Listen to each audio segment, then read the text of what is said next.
the games begin!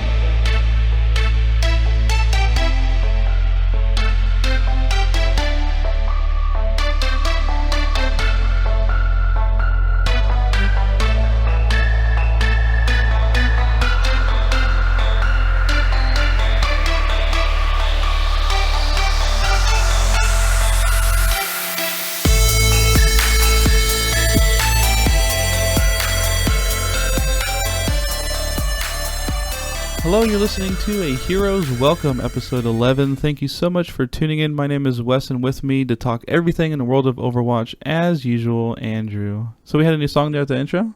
Right, so we have a new intro music. It was put together by MOARNial. It might sound familiar to you guys. It was actually featured in the Battle.net launcher for Overwatch. It's called Heroes Never Die. So if you guys like that, we will have the full song at the end of this podcast. Right, we'll have the full-length song at the very end of the show, and his Twitter, we'll have it in the show notes so you could easily find him.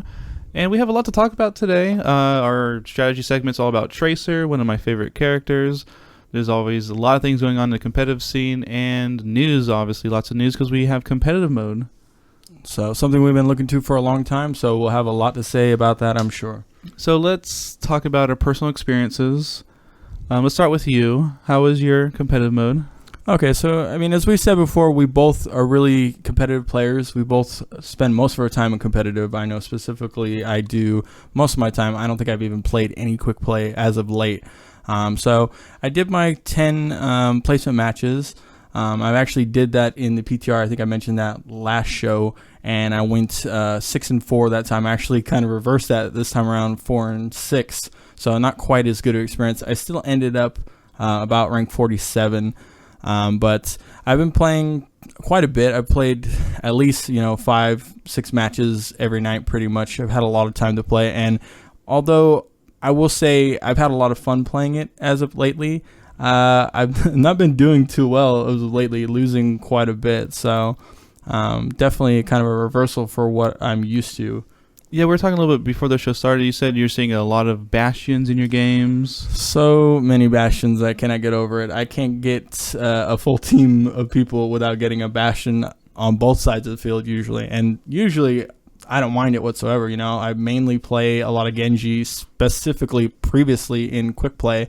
Not so much now. I've been actually tanking a lot more, just trying to help the team along and push things and actually be, more at the front of things, but just way too many Bastions for my liking, especially in competitive play. I don't know. I've had so many offensive Bastions that I haven't even seen most of the match. So. And you're saying people aren't really being team players, fulfilling the roles? Yeah, I always try to make sure I fulfill any role that we can. Like I said, I've been tanking a lot more. I've even healed. I'm constantly switching, trying to, make things, fun and try and fulfill my role as much as possible. But yeah, just a lot of people just not willing to play as a team, specifically in the ranking that I'm in. Yeah, I'm sorry to hear that. I had a pretty good experience with it overall, I would say. We're probably all pretty aware of the bugs and a couple things that are going on. So I played it for the first couple days. They were being DDoS blizzards, so a lot of people were dropping, outside of their own internet problems, which kind of affected one of my placement games. But I ended up going 9-1. The one was a DC. It put me at 59, which is pretty good. I've been able to maintain a 72-ish% win rate, and so I haven't moved anywhere. I'm still at 59. Right. So you've been winning a lot, actually, kind of the opposite of me. Even in my placement matches, I did actually have not specifically me, but one of my teammates, DC, never came back the rest of the match. So we lost that one right away. It was my very first match, so it was kind of disheartening to get into that first game, but. Just a lot of, weirdness with the new competitive mode. So they're still working a lot of things out.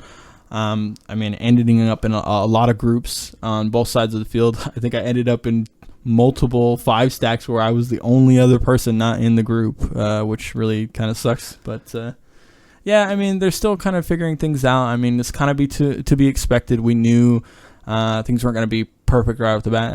Blizzard said time and time again. So, it can only go up from here, hopefully. Yeah, I definitely have a positive outlook on it. It's only going to get better from here.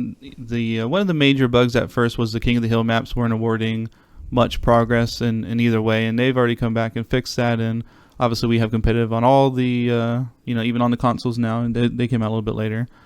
But yeah, it's only going to get better. They've already been talking about ways they're going to improve it in the fall season, which is only a month and a half away. And yeah, I decided personally I'm going to stay away from competitive just for a little bit, a few more days. I only played it for a couple days, I got a good like 40 games in. Most of them were solo queue. I did play some with a friend, but pretty good experience. People are usually pretty communicative. How are your games? Yeah, that's one of the things I was interested to hear from your side of things, because I know you're very competitive, and a lot of times you only play by yourself and competitive, and myself as well. I didn't play any games grouped together, so I don't have much to say with that. But as far as the communication from sides, because when I was playing quick play, I kind of got that all over the place. I got some teams that were completely non-communicative. They didn't want to talk at all. Most people didn't, even type anything or say anything whatsoever, didn't try and switch or be part of the team. And then I had the other side of the spectrum where I was in, quick matches with multiple people that were talking, communicating very well, and of course all those games seem to go much better. And it's one of the things that I've not seen with the competitive side at where I'm at. Even at 47, just not a lot of, talking back and forth at all. Yeah, people have been pretty nice. A lot of groups in the games, but I've noticed a lot of times when we get in the game that the groups will actually come in our chat and talk with us, which is nice, but my only complaint, and I'm pretty sure we've voiced this many times, is, I would really want a separation of a solo queue. Maybe a solo duo would work fine, and then you have a group play. But, I can't tell you how many times I would be a full solo team versus multiple groups on the enemy side. And it's just really strange to see how can that possibly be balanced. Right. But, it's something I ran into as well. And even one of the pre-mates that I got into was a 4-stack, and then me by myself and one other person, one of which we actually ended up winning on kind of a Hail Mary at the end there. But they were still very communicative, so at least that kind of went well for us. But yeah, it just seems like it's happening far too often, teams versus solo queue people. But yeah, overall, pretty good experience. I'm kind of waiting for the points to kind of distribute a little bit right now. Even maintaining a upwards of 70, 3, 4, 5% win rate, I'm not moving anywhere. So I thought maybe I would just wait a little bit. The best players in the world are in like the 80s now, and they should start spreading out a little bit. But we could probably talk a little bit about the skill rating bracket, how it works. Maybe people don't know exactly how the 1 to 100 works, and what's good, what's bad. Right. So, I think we mentioned it in previous episodes, but they went with kind of a bell curve. So the average median being at 50, and then you have all the way from, 1 to 100. So you have people below the 50 medium and people above the 50 medium. And so that's where the majority of players are going to be right in the middle. And then as things go along and move on, we're going to have people falling below that median and people rising above that as their skill. Yeah, so the majority of the player base will stay around the 50%.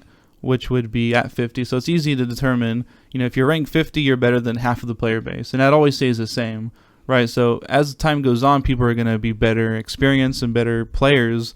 But kind of based on the number you are, where you are in relation to everybody else, right? So if you're above 50, you're better than 50%, and so on and so forth. Yeah, and one of the things, a lot of people were talking about brackets, and a lot of people are more for the brackets, and some people are more familiar with this skill rating type of system where it's individually broken down. But one of the good things with this is actually even in your groups among your people, you actually have a division amongst them. Even if your team averages in the 70s, if you're above that, or if you're 72, you're comparing to another person on your team 71, then you have a division there as well, instead of a blanket statement saying you're a silver rated player or such things like that. So just one thing that's a lot of people have been talking about, I've seen on the forums and elsewhere. But I don't know what your thoughts are on the way the system is broke down now. But I particularly like the skill rating over the brackets myself, but I think they're still figuring a lot of things out when it comes to the actual bracket. Yeah, the skill rating I think is fine. The only complaint I think that I could kind of understand is people don't understand where they lie within the number. Like, what does that number represent?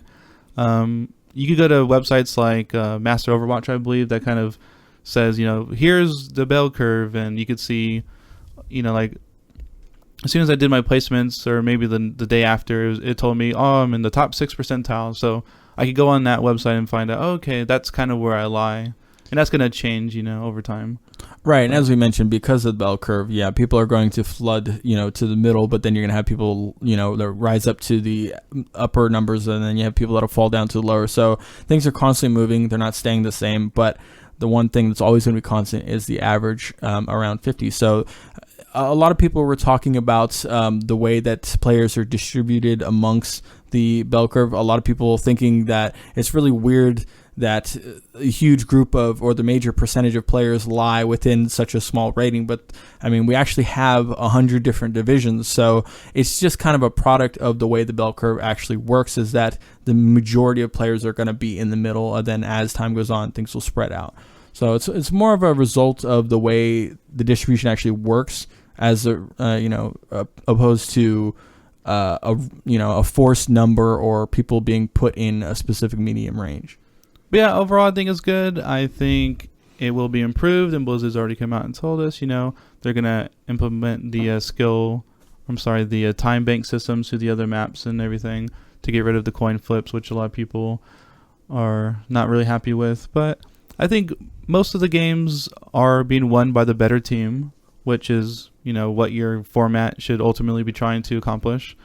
And yeah, I mean, it's tons of fun. And did you have anything else more to talk about? No, that kind of takes us to our next point, actually, with the time bank system. I know previously we talked about, and several other sources talked about, stopwatch being the main format that people, specifically when FPSs, are used to, and with Blizzard kind of going more their own route with this kind of time bank system. It's just interesting to see what you thought about the system as a whole and how it stacks up to the stopwatch.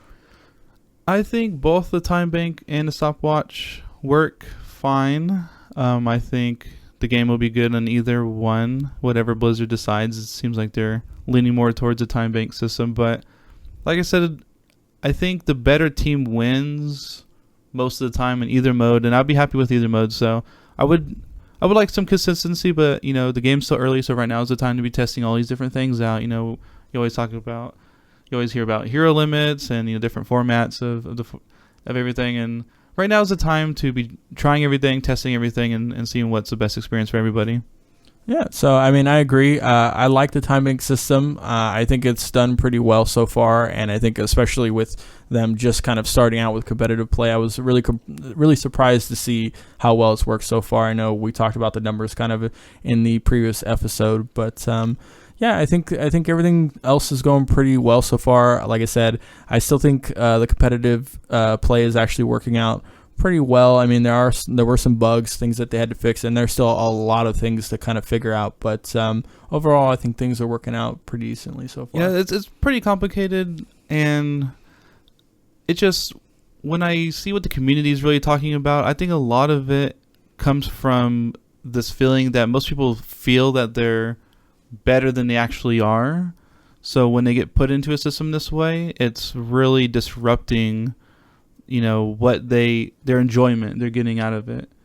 Yeah, I mean, when it comes down to competitiveness, period, I mean, whenever you have some sort of competitive format that people are funneled into, you're going to get this weird range of people all across the line, from, people who are surprised at where they rate to people who, think they should be higher than they actually are. So, I mean, it's just a matter of actually getting into the system. People are just kind of all over the place. So we've seen a lot of different topics on the forum boards and things like that. But yeah, I think a lot of it is going to kind of wheedle itself out. We'll see how things go. But yeah, I mean, nothing's game breaking. The matchmaking system does its job pretty good. I mean, if you're not where you ought to be, then over time you should be definitely heading in the direction where you ought to be. And my only major complaint is, like I mentioned before, is the grouping, right? Because you're going to have people who group and they get into skill rating where they really don't belong, and that's because they're playing against different groups, and a lot of times they're solo queue people. And I don't know, I just really like to see the division there. We've talked about it so many times in the past, but maybe fingers crossed next season they could try that. Yeah, I mean, they've already mentioned several things like the coin flip they're going to be fixing for next season, so hopefully we'll see some changes there as well. Yeah, so I mean, that's enough about that. I mean, other than that in the news, I mean, there was a couple UI improvements, right? Some things look a little cleaner. Obviously, we have golden guns in the game. A lot of people not happy with the length of time that may be acquired, but it's important to note a lot of people don't realize that you're going to get a lump sum of competitive points at the end of the season. So it's not just your wins. You're going to get a lump sum. And Blizzard said, the people who place really high, they'll probably be able to get a golden gun like every season, or at the end of this first season, they should be able to get it. So that's pretty good. Which I feel is really good. I mean, we don't want something, especially given in competitive, you don't want something just given away willy-nilly. I mean, I think that's really good. Only the high top players should be getting this, achievement or this, golden gun. So, I mean, I definitely am happy with that, even if I don't end up getting the golden gun, which I probably won't. But just the first season, though. But everybody will get them. Right, you can get them eventually. It's just it's going to be easier for the higher-rated players, and that's the way it should be. I mean, it should be special to them. Right. I kind of think about Hearthstone. They have a similar feature where you get a golden character after 500 wins. And there's people who have tons of golden characters. And, I mean, card game might be a little bit shorter than Overwatch, but, I mean, people will get it eventually. Yeah, I mean, it's definitely, like I said, I am more of the opinion of I would rather have more things in the game that are specific to, specific higher ratings or different people so that they feel more, subject to, that person. So I don't like things just given out across the board to everybody. I'm not in favor of that, so. All right, and yeah, there's some sprays and player icons in there as well, some new ones. They're in the game. You can check them out. So there's some other rewards, but golden guns seem to be the most appealing reward. I'm definitely looking forward to that. The thing is, I wonder, like, if you're getting gold weapons for, like, Genji, you get golden shurikens. I don't see the value. Some characters have much better rewards, right? Like, if you're playing Reinhardt, your whole weapon is golden.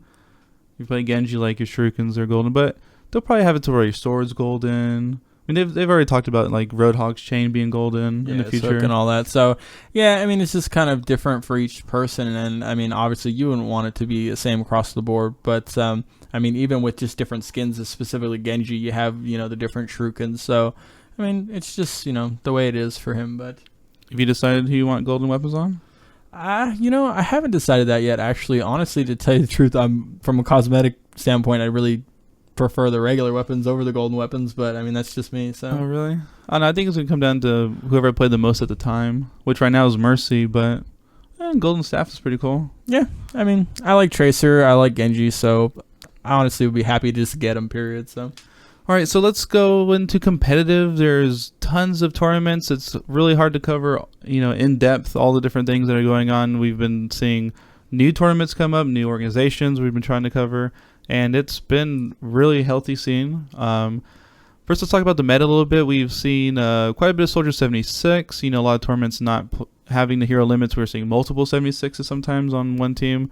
Obviously, Fair has been super good lately in the meta. And a lot of Roadhog. Yeah, I specifically mentioned earlier that I've been doing a lot more tanking, and Roadhog is one of the ones that I've been specifically playing a lot. So I really specifically like playing him on defense. Having the team running in and just getting hooked is good to have. So I really like playing Roadhog. I actually played a few games as Farrah, who previously I'd never played before. And it has nothing to do with the meta, but I just given her some try. But Soldier's always been a regular for me, so. Yeah, Soldier's pretty much a comfort pick for me as well. I feel like I'm able to carry pretty good, especially from solo queue. I love Mercy. She's my most played character, but, she's better suited in a group setting, which most of my games are solo queue, but, I don't know. I like Mercy, but Soldier, he's very well-rounded. He doesn't have very hard counters. You can heal yourself. Like I said, there's no real hard counters against 76. You pretty much do everything pretty well. And Roadhog, yeah, he's a pretty good tank. He could do tons of damage. I pretty much play him like an assassin. And, yeah, he really plays like that. He's a beefy character, but he has his own heal. He's able to hook people, really take people out of the game, which I really love because, as I said previously, playing in the groups that I'm playing, I really feel like I have to make a chance to kind of make an advantage for the team. So having the ability to kind of pull somebody out of the ranks and just really take them down helps out a lot. I've been playing a lot of Soldier again. He's a real comfort pick for me, and I think a lot of that stems from kind of the changes we've seen from McCree specifically, Soldier kind of replacing him.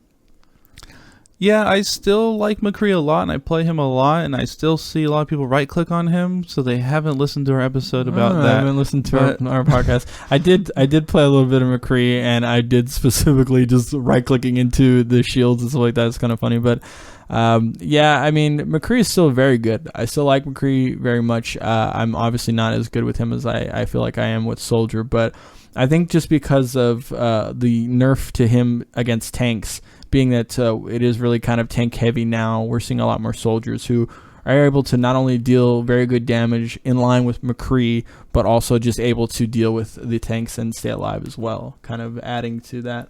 Yeah, I was watching a tournament. It was the Ghost Gamer, which we'll talk a little bit about later. But yeah, there was a comp running 4 tanks. Very tank heavy meta right now, especially with the McCree changes. I don't know if I like that personally. I think I would like to reward more of the hit scan characters and things, but I don't know. Like, it definitely needed a change, but yeah, I mean, hopefully they can find a way to make hit scan characters specifically like McCree a little bit stronger in their own right without having them destroy the tanks so easily. I mean, I think that was the main problem, is just the fact that how quickly he was able to take down things. He should still be able to be really strong. I mean, he's still really good right now, but just maybe giving him a little bit more of a niche to kind of be able to be really strong in his own way without completely abolishing the strength of the tanks. yes, and also with the patch, we also see tournaments using the new competitive play format in the tournaments, which makes things a little bit different, right? So we're used to seeing the attackers always being red and the defenders always being blue. And now, if you're watching a tournament, you might be confused, but the colors don't swap, right? So if Cloud9 is red, they'll be red the next game, and the game after that, and the game after that, every time. Yeah, which I think is much better for a spectator point of view, too. I mean, obviously, if you're used to it the other way, it might feel a little bit different. But at the same time, for new people coming to it, or people who don't have a lot of experience in the game, it's just easier to know, oh, this team's always that color, this team's always that color. It just makes it really easy to follow, I think, so... Right, and if you're spectating, let's say, Hollywood, right, and the first team is unable to attack the first point, and then the other team is, the game will actually end because the team won, rather than having to kind of, babysit the limo all the way to the end to get to play the game, right? So with the new competitive play format in the tournaments, it actually has the scores up, right? So if you're on the capture point maps and stuff, it says, oh, here's the score. It's visible within the UI. And when one team wins, it just ends the match right there, rather than having to, kind of go a long way around. Yeah, which, I mean, I don't think we were surprised that they got there eventually, but I was a little surprised that they did it as soon as they did. So, I mean, the first time I seen it happen, I was kind of surprised. But, yeah, I mean, it's definitely much better. It ends the game a lot quicker. It makes it more definitive. It makes it obvious. Much better for both player and viewer, I think. Right, so let's talk a little bit about the tournaments that happened over this last week. First and foremost, the Ghosty Gamers Weeklies, which we've covered since the beginning of the show. They came back. They were on a little hiatus there for a little bit. But I watched quite a bit of the North America one. It's still being played at the recording of the show. But Cloud9 is certainly looking favored. So the Ghosty Gamer Weeklies, it is an open tournament, and they're using a no hero limits rule set right now, which wasn't always the way, but we're definitely seeing more and more tournaments go towards the no hero limits. Yeah, I mean, we've talked about it previously, and most of the turns were definitely going with the 1 hero limit. So, I mean, I was a little surprised that they did that, but I think it's much more in line with what Blizzard had plans for, and I'm really glad to see that they're going towards that way, because I'm hoping, like we mentioned previously, that things will be consistent, and we'll see a lot of the tournaments kind of following the Blizzard rules on things. So, definitely looking forward to more of the tournaments being open and no hero limits. So. Yeah, I think, ESL came out. They're the biggest tournament on the horizon. They came out and said, Blizzard, supports no hero limits, and we're going to do that as well. So it seems like more and more, people are going that way, which I think, like I said before, I think right now is definitely the time to experiment. I saw a survey today on the Ghost of Gamers website about, viewers, what they thought about it, and it's definitely leaning more towards the hero limits. People want hero limits.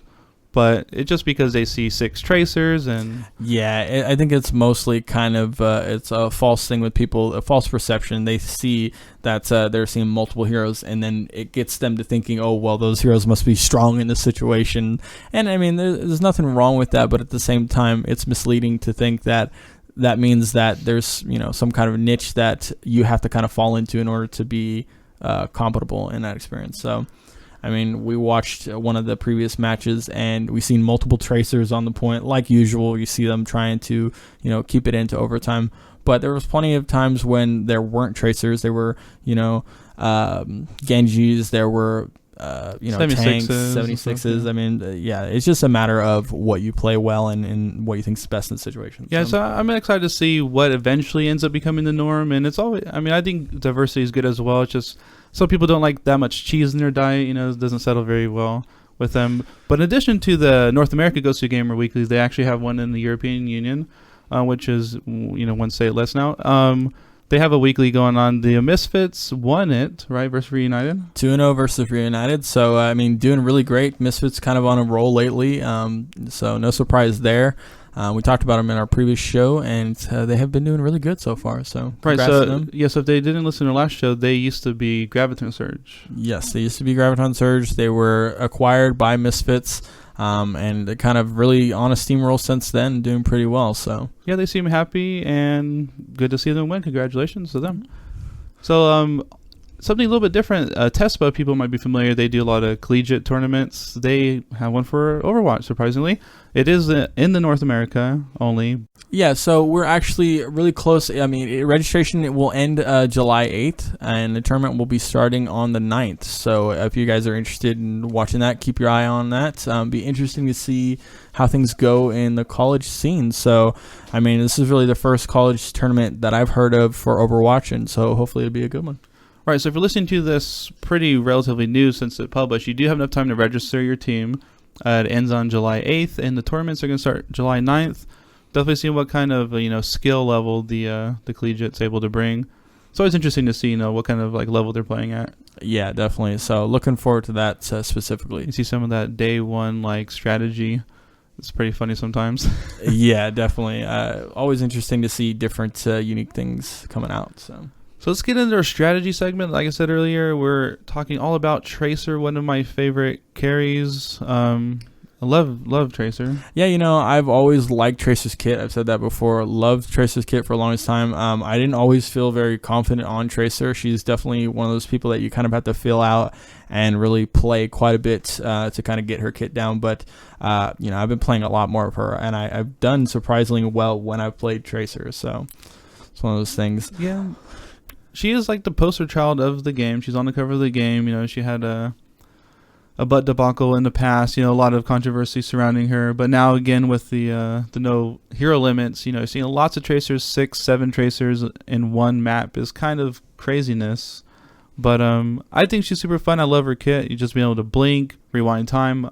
I mean, her kit is really what attracted me to her originally. But yeah, so she is an offensive character, right? She has 150 health, which is the lowest in the game.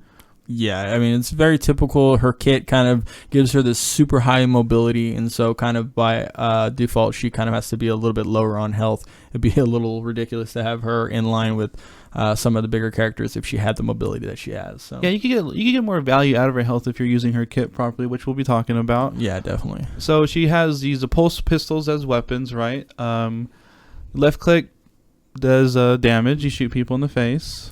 Yeah, so her pulse pistols, she carries about 40 ammo with those. The damage is roughly about 3 to 12, depending on her fall off distance. And she fire rates is about 40 per second, and it's about 1 second reload, and it's about 1 second from full clip to empty clip.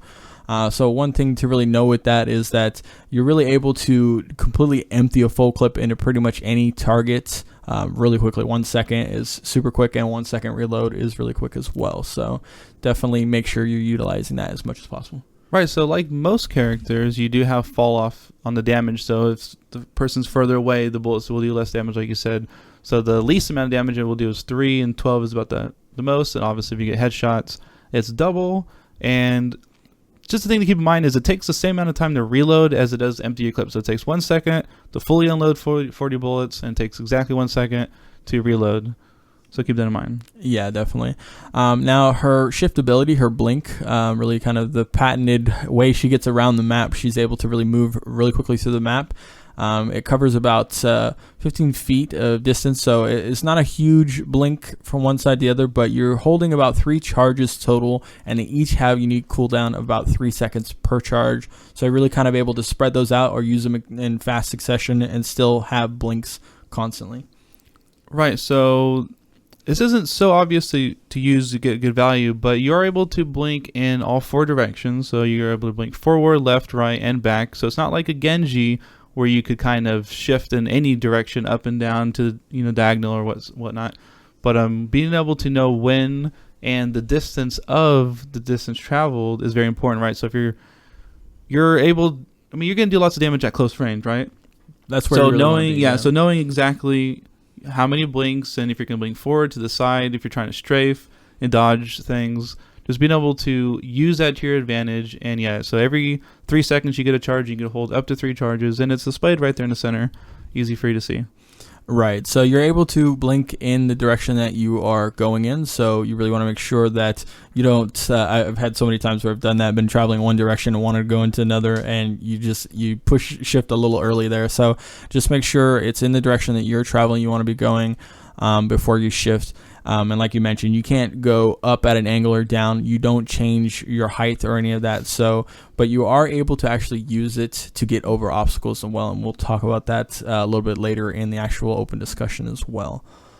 So her main recall, her E ability is it rewinds about 3 seconds of time. And it's got a cooldown of 12 seconds, and it's about a 1.25 second duration. So there is actually a span of time when you're recalling. So you can actually be shot during that time as well. So just one thing to keep in mind. It does rewinds time for 3 seconds, and it actually rewinds your health. It actually resets your ammo. Your ammo will always be at the full 40 ammo when you recall. So one thing that you can definitely use to your advantage when recalling. Right, so most important things to keep in mind is you will always have a full clip after recall, and you always want to know what you were doing 3 seconds previous. If you were over a chasm, you don't want to recall to your death, which happens quite often actually. But yeah, you are able to go over things, over boundaries, and if you just recently had used your blink prior to that, you're going to be traveling quite a bit of distance. And the whole animation is about 1 1/4 second, and you kind of have a weird animation when you're a tracer. You kind of rewind back. The enemies and stuff don't see that, but they just see you kind of like disappear, and they're looking for you probably frantically to see where you're going to go. Yeah, it's definitely always interesting playing both as Tracer and against Tracer, really trying to keep that clock of that 3 seconds in your mind, and always trying to keep an eye on where she was or where you were 3 seconds previously. So definitely one thing you want to keep in mind for sure. Definitely very situational with Tracer. You very want to keep an open eye on everything that's going on, especially your position in the game. And remember, your health does get restored. So although you only have 150 health, you really have a lot more than that if you use recall, correctly, right? So both with blink and recall, you have such survivability as Tracer. You'll see a lot of really good players able to utilize those abilities and such success in that they're able to keep themselves alive, keep themselves on the payload, or keep themselves on the point as well. So right, because if you took 100 damage and you recall, now you pretty much had a 250 health pool. Right, because you're back at exactly. 150. So, yeah.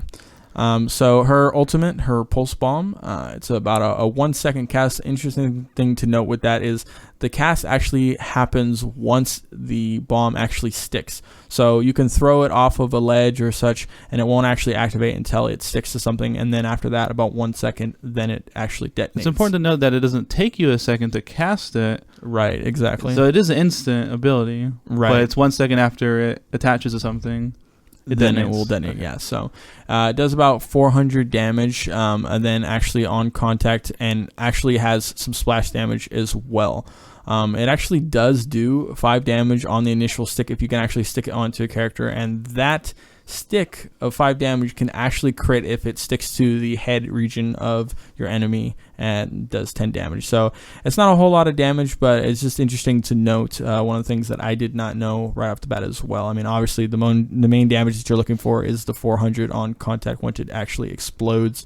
But just definitely the distance that she throws it at and the trajectory is kind of the main thing with her, trying to make sure that you get it on the person as well. So. Right, so a lot of figuring out Tracer is learning how to use all her abilities, her ultimate included, and it's definitely just takes some practice. I mean, just get into custom game, maybe just throw it around and get used to how it works. And like you said, it does 400 damage on contact, but there is a little bit of splash damage, so it does a little bit less damage as you go away from that center. Right, so it's not a huge area of effect. You can actually be pretty close to it and still survive, but definitely you don't want to be in range of that and die, because if you're on top of it, 400 damage is quite a bit.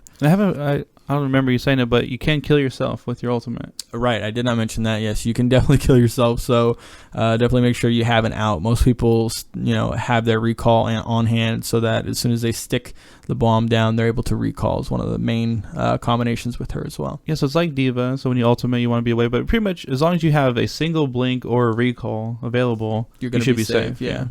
As long as they're not following you with it. Yeah. Definitely so. All right, so that's her whole kit, right? So let's talk a little bit about playing her to her full potential with all these abilities and getting the most amount of value. So let's talk about pulse bomb, line of sighting, and targets.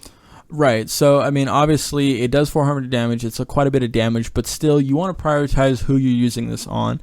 I think a lot of people right away jump to the idea that they're going to use this on the tank specifically. But there's definitely plenty of other targets that you can use it on, and obviously line of sight is very different with this ability. Kind of like Diva, you're able to line of sight the ability just with obstacles in the map, and they don't even have to be very large. The obstacles, as long as you're kind of on the other side of the ability from the bomb, you're able to get out of the damage from it as well. And like most abilities in the game, you're going to want to be aware of who you're targeting, right, and who's able to easily get away from that, right? So if you're on a Reaper, he could just, shadow form away, make an ice block, right? It doesn't matter if you stick a pulse bomb right on her, she just becomes an icicle, right? There's obviously Reflect from Genji.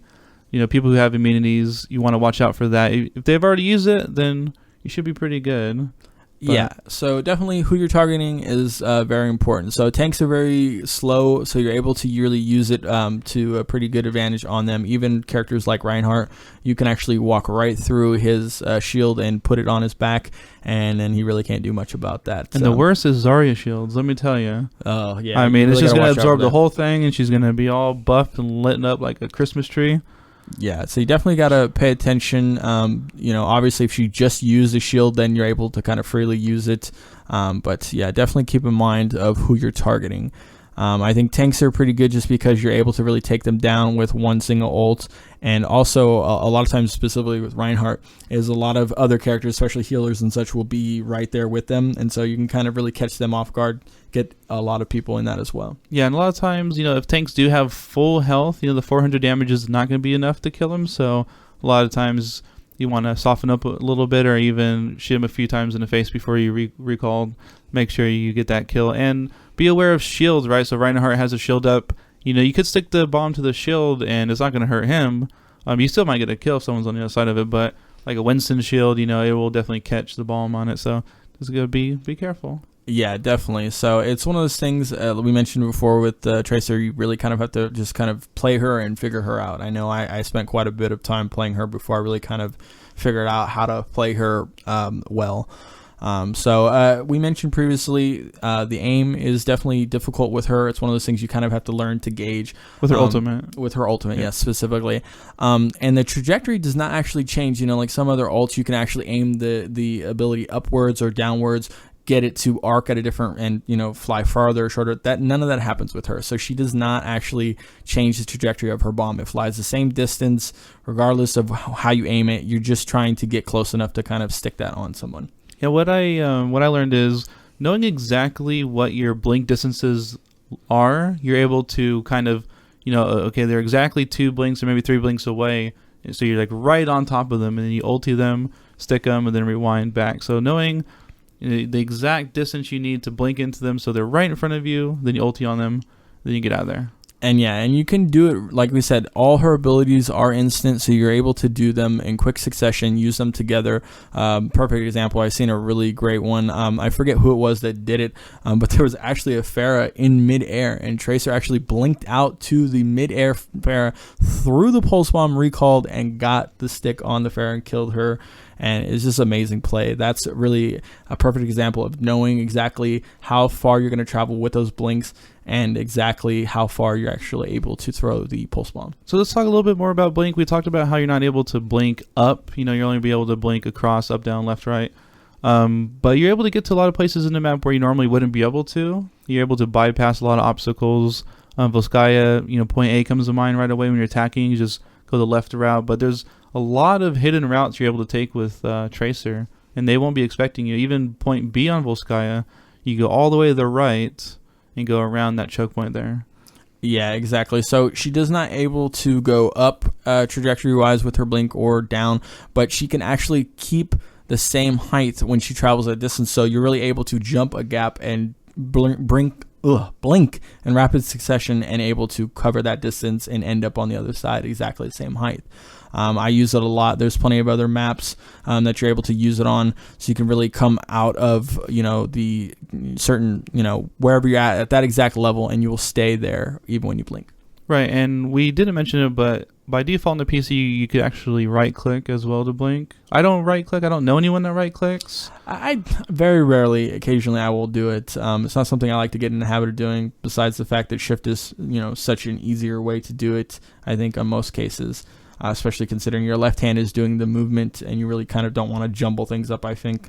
But yeah, I mean, very occasionally if I'm going straight and I'm just going right after somebody, I can use it. But yeah, I would say don't make it a habit unless it's already a habit for you. Right, so when you're using blink to traverse these dangerous spots in the map, it's very important to know when you use your recall exactly where you're going to end up after the 3 seconds, right? So the first thing that comes to mind is Garden on Lejing Tower. I can't tell you how many times when I was in the beta where I blinked across the river, the little pit, the environmental death spot right there, where Roadhog's usually always waiting for you. Yeah. But then I'll go in, I'll capture a point, maybe put in overtime, then I'll rewind, and I'll be perfectly right over, and I'll just fall down. I'm like, no. Yeah, it's definitely one of the things that separates the good players from the great players is keeping in mind exactly where you were in that 3 second window. That awareness is so strong. I mean, it still happens to me. I play her so much, and a lot of times I get so caught up into who I'm attacking, what I'm doing. You don't pay attention to what you're crossing within that 3 second time. So yeah, definitely you want to definitely make sure where you were 3 seconds ago, because so many times it happens where because you only have 150 health, you are vulnerable to some bigger attacks, and you just happen to recall out of instinct, and then you end up hurting yourself more than you're helping yourself. So let's talk about reloading.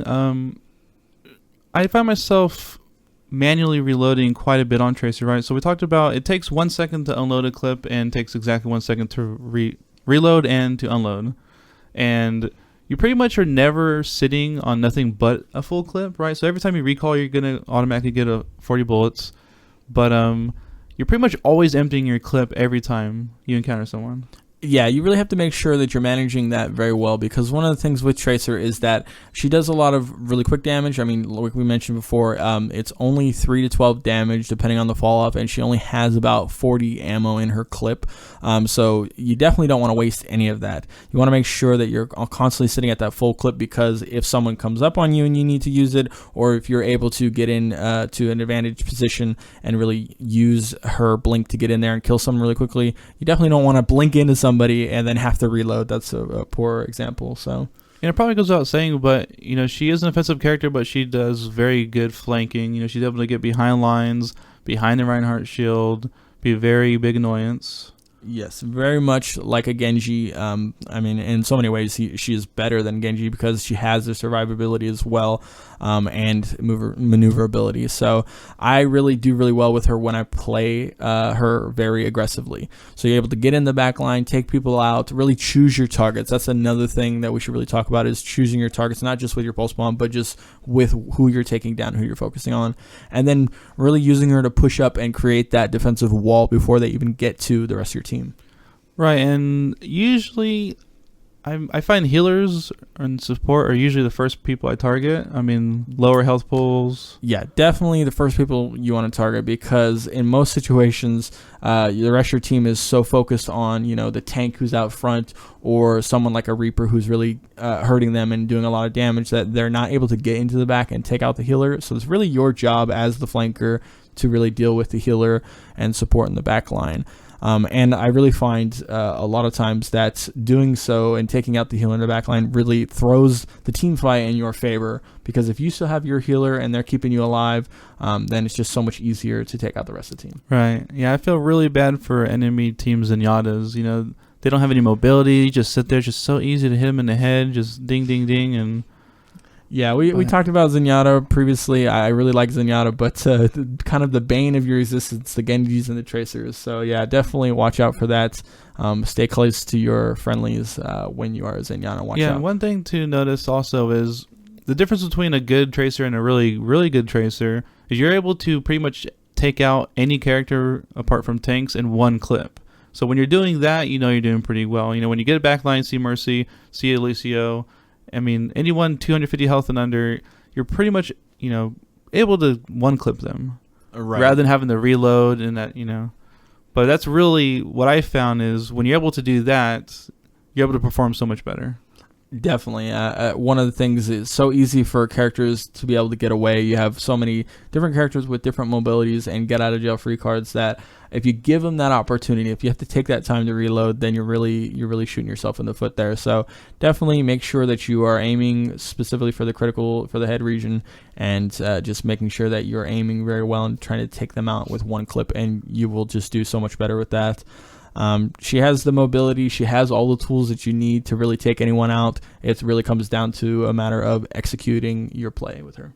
Right, and I think that pretty much sums up Tracer. Next week, we're going to be covering Roadhog. I know a big favorite for a lot of people. Yeah, I mean, I'm looking forward to that as well. I mean, I love Tracer too, but I've been playing a lot of Roadhog, so I'll have a lot to talk about with that. So stick around. Next show, we will be talking all about Roadhog, and thank you guys for listening. I think that'll do it for this show.